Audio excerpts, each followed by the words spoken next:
Hi guys, this is Justin Udy. Hey, today I want to talk about how the increase in pricing and interest rates and affordability is affecting you and your home.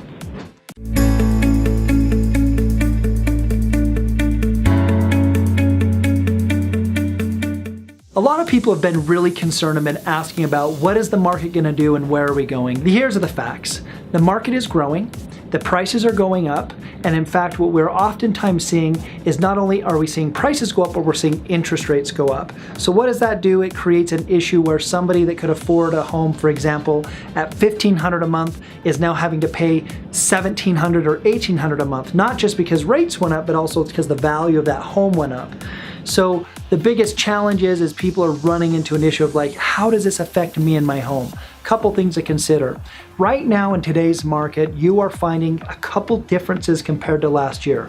One is that we actually have less homes on the market compared to last year, but we actually have more sales occurring in the market. So what does that do when we have less inventory and more sales? It creates a supply and demand issue, which pushes it up. Now that is a natural direction that everybody likely knows as far as in understanding the law of economics and supply and demand. But how does that affect your home? Couple different things. One is you're having an amazing opportunity where you're obviously growing in equity.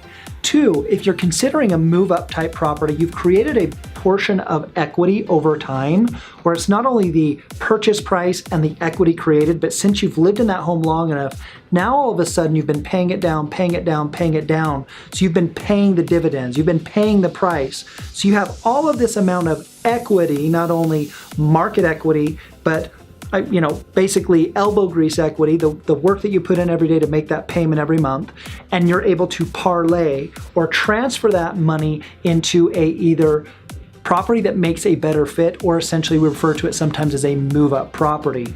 The other thing that it does for you is this. Sometimes you have an amount of equity where you're able to either use that equity to use or make improvements to that existing home. Now, I will tell you, if you have the ability to use cash, not borrow against your home, I'm going to recommend that.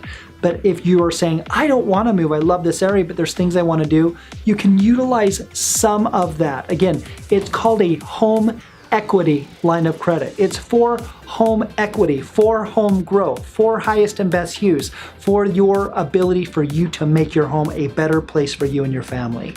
And then the final thing that that's going to do for you is it's going to allow you a property that you can either keep and hold and use that equity, or you can turn that into an investment property.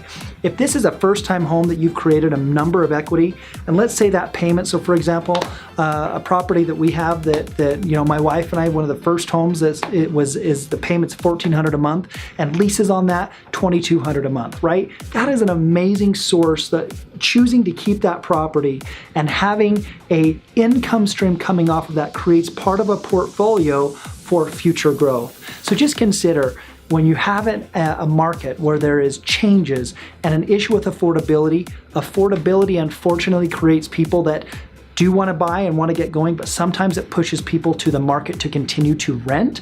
And as I will tell you, markets go up, rents go up. The problem is with real estate typically sometimes over time goes like this, but rents continue to grow. So hopefully you can consider this as an opportunity for you, that even though the market is growing, even if you decide to do nothing, the market is great. And if it goes down, not an issue either, because you have a home to live in, you've locked into a great rate, and you actually have the opportunity to leverage that property, whether it be for existing growth or for the future. Again, looking forward to helping you. If you need anything, reach out. Again, it's Justin Udy. Thanks.